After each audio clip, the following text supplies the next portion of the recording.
Okay, let's jump back in this. So Dana, you're a person who usually has sex on the first date. Why is that?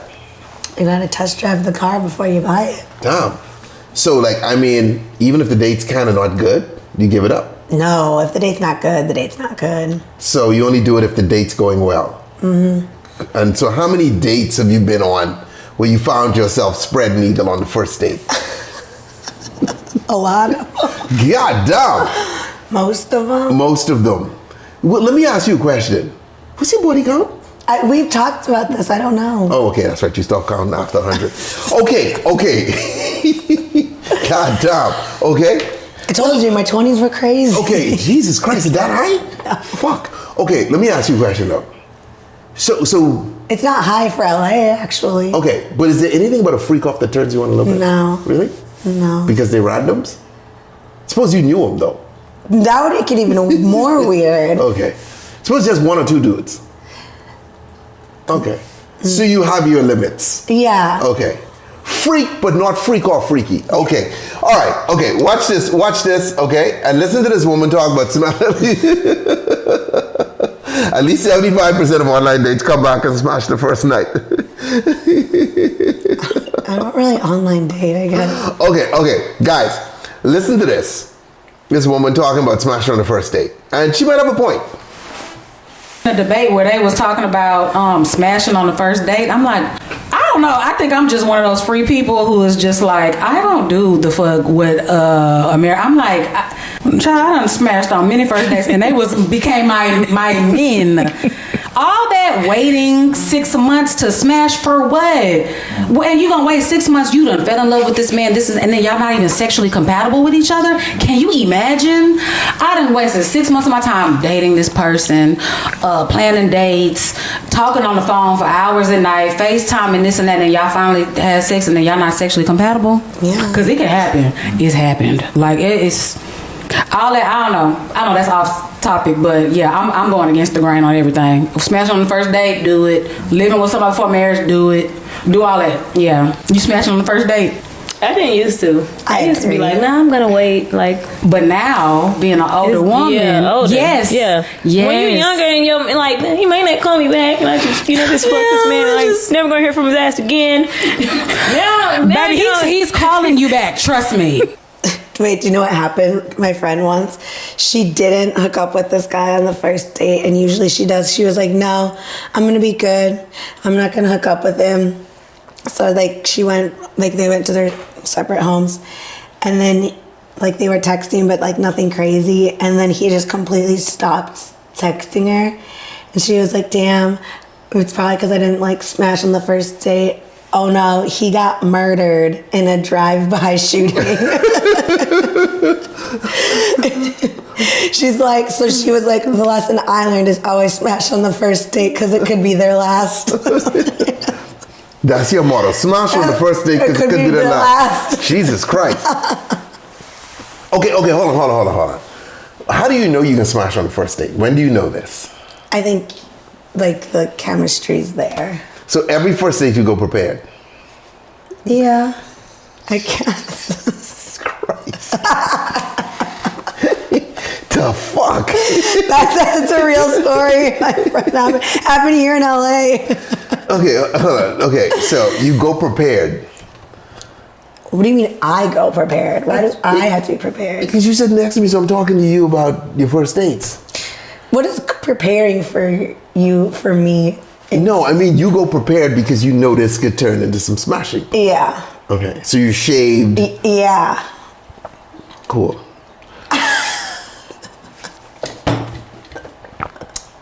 You know Diddy freaky, but you ain't far.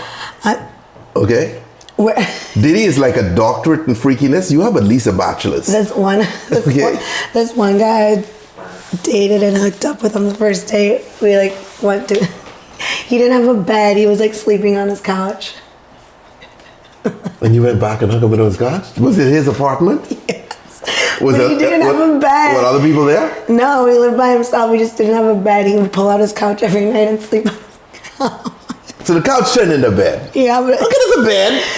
That's not a bed. That is a bed. That's not a bed. In these times with fucking inflation and rising prices and consumer sentiment falling, that's a fucking bed, okay? Don't buy no big ticket items right now, okay? That's not a bed. That's a fucking bed. He needs a bed. He has one now. But So you still talk to him? sometimes, but I don't. I just know he has a bed. But if I go in to my bed, my couch, and I pull it out and it turns into bed, that's in your living room. That's a bed. He turned his bedroom into a studio. It was very bachelor pad like vibes. He was he an artist or something like that? No, he does. He's a sound engineer. Okay, so the dude worked. So he has ambition. He didn't have a bed. That's a deal breaker for you. Well, apparently not, because I still slept with him on his couch. Damn. Okay, what if a dude takes you home? He has no furniture except like this futon. Would you have given it up? Damn. I don't know. It depends on how. Like, 'cause that's kind of like what happened with like this dude. Is we were like hanging out and then we started like cooking up, and I was like, "Should we go to your room?" And he was like, "Oh yeah, here's the thing. Like, this is my room, the living room." He's like, "This is my bed." Did you continue seeing each other for a while? Yeah, I saw him for like 9 months. When he called it off, he had enough? That's why he called it off? Was he like, I'm tired of this shit? You know what I mean? I'm not going down the hallway tonight. Like that? Did he say some shit like that? No, It just fizzled. No, he broke my heart. I was very sad. Damn. Yeah. So Couch Boy broke your heart. I know. Couch boy. What's he doing now? I don't know. Is he famous yet? No, he's not famous. Okay, cool. No, Dana's the best. Okay. But I would say Thanks, Saris. I mean, look, if you could, some girls really have a problem with that shit though. You know, okay, it's like even if if a girl hooks up with you on a first date, not all. There's a lot of them who feel so awkward about that they wouldn't even necessarily give you the chance to date them because you did that on the first date. You think so? I know 1 or 2 girls say that. Who said that? They said that. Who? The girls. Oh, about the people? Yeah, okay. Like they've done one night stands, but not many of them. And Right. when they do, the guy's like in a particular category where they feel like, I can't date this guy because of the way this started. I could see that. I mean, You know what I mean? there's some stuff like that, but like...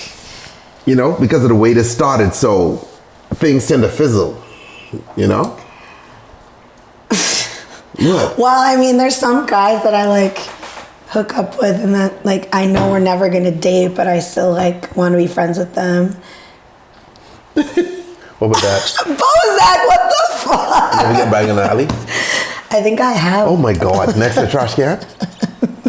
You ever look over and see a homeless dude standing and look at your girl like, what the fuck? This is my home, man. Show some fucking respect. His couch is his living room.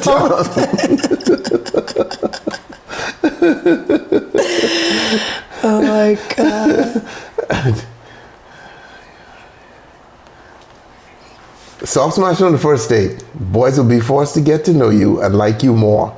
If they can't wait, forget about them. I mean, that's some shit you tell your daughter though. Do you have a daughter, Alan? No, you have 2 boys. But if I had a daughter, I'd be like, there's no motherfucking... Okay, God. Well, I was like, I know these 2 guys, they're brothers. I'm friends with both of them. And I was like, damn, they're like my brothers. And I was like, can you imagine if I was like actually your sister, if like you had an actual sister, like you, your brother, and your dad, he's like, there's no fucking... There'd be no fucking. He was the one to say there's no fucking way. He's like, no, there'd just be no fucking. Like, none. Like, she would be a virgin forever. Like, I'm telling my daughter straight away, make these motherfuckers wait, okay? Don't believe in no bullshit. Old. Huh? I'm getting old. I don't have time to wait. It could be your last. You really Smasher, it could be your last. You really believe in that, hey? What are you looking at? I'm looking at your Latina hair. This is the real Latina hair, the texture and everything. Look at that shit, guys. That like nice little wet look. Damn, my boy. When I first came to America, that shit used to turn me on. That little texture. You know, I'd be looking at girls' hair and they'd be like, why does he have a hard on? Texture. Are you hitting on me? No. According to these dudes, I'm just into trans girls. Yeah, he wants to get pegged. No, I'm good. By me. Damn. Would you? I told you, yeah. Okay, hold on. Okay, hold on. Let's be real now. Listen to this. I see you at the bar early in the night, right? On 10, Big right? stew chicken. And I know you are drinking. Last night? No, I'm saying I see you at the bar, you are drinking, right? Right. And, you know, I hit you up like, I say, anyway, Dana, I'm leaving. I hit you up about 30 minutes later. I'm like, look, Dana, hey, look here. Do your boy a favor. Could you come over and peg me? I would. I'd be like, say less. What is your fascination with this I don't shit? know. I think it's because you're so against it that it would be so funny. I feel like you're more into it than I am. You're the one that always asks me if I would do it. Because it's interesting. Is this you projecting your innermost it's desires? interesting. We just had a sex toy creator on here the other day trying to convince me to frickin' peg myself. Peg myself.